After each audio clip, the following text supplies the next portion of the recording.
روس کی بحریہ نے جاپان کے سمندری علاقے میں ایک فرضی ہدف پر سپر سونک اینٹی شپ میزائل کا تجربہ کیا ہے۔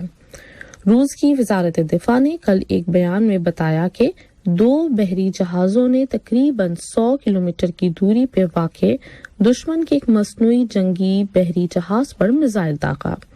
وزارت نے بتایا کہ سپر سونک میزائل نے جس میں روایتی اور جوہری وار ہیڈ لے جانے کی صلاحیت ہے، کامیابی سے اپنے ہدف کو نشانہ بنایا۔ کل انڈونیشیا کے شمالی صوبے سلاویسی میں 5.5 ریکٹر اسکیل پر زلزلہ آیا۔ رپورٹس کے مطابق زلزلے کی وجہ سے کسی جانی یا مالی نقصان کی کوئی اطلاع نہیں ملی اور نہ ہی سونامی کا اندیشہ ظاہر کیا گیا ہے۔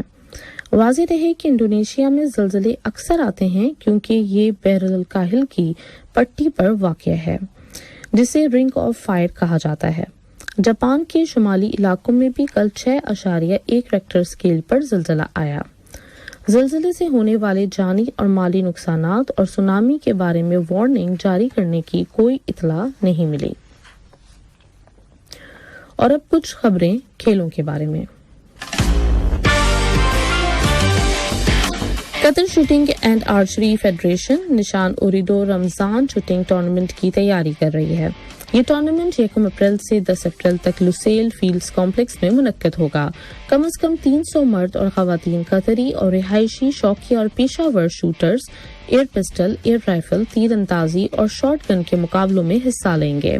شرکاء کی ٹریننگ 31 مارچ تک جاری رہے گی۔ اس ٹورنامنٹ میں جیتنے والوں کو 20,000 سے 30,000 قطری ریال کے نقد انعامات دیے جائیں گے۔ ایک پریس کانفرنس میں اوریڈو کے PR ڈائریکٹر صبا ربیع الکواری نے اس ٹورنامنٹ کو اسپانسر کرنے پہ خوشی کا اظہار کیا، جو رمضان کے مہینے میں ہونے والی بہت سی سرگرمیوں اور ایونٹس میں سے ایک ہے۔ کل جاسم بن حمد اسٹیڈیم میں کھیلے گئے فائنل میچ میں الدوحیل کی ٹیم نے سلال کی ٹیم کو 0 کے مقابلے میں 1 گول سے شکست دے دی اور یوں اس نے اپنا پہلا اوریڈو کپ ٹائٹل جیت لیا۔ کل رٹز کارلٹن ہوٹل میں قطر فٹ بال ایسوسی ایشن QFA کی جنرل اسمبلی کا عام اجلاس منعقد ہوا۔ QFA کے نائب پریزیڈنٹ جاسم راشد البوئینین نے، جو ایگزیکٹو کمیٹی کے رکن بھی ہیں، اجلاس کی صدارت کی جس میں QFA کے دیگر اعلیٰ عہدیداروں نے شرکت کی۔ اجلاس کی کارروائی کے دوران جنرل اسمبلی نے سن 2023 سے سن 2027 کی مدت کے لیے ایگزیکٹو کمیٹی کے اراکین کی تعداد کم کر کے 5 کرنے پر اتفاق کیا۔ اجلاس میں ایجنڈے میں شامل دیگر کئی ٹاپکس کے بارے میں بھی تبادلہ خیال کیا گیا۔ آخر میں اہم خبروں کی سرخیاں ایک بار پھر سماعت فرمائیے۔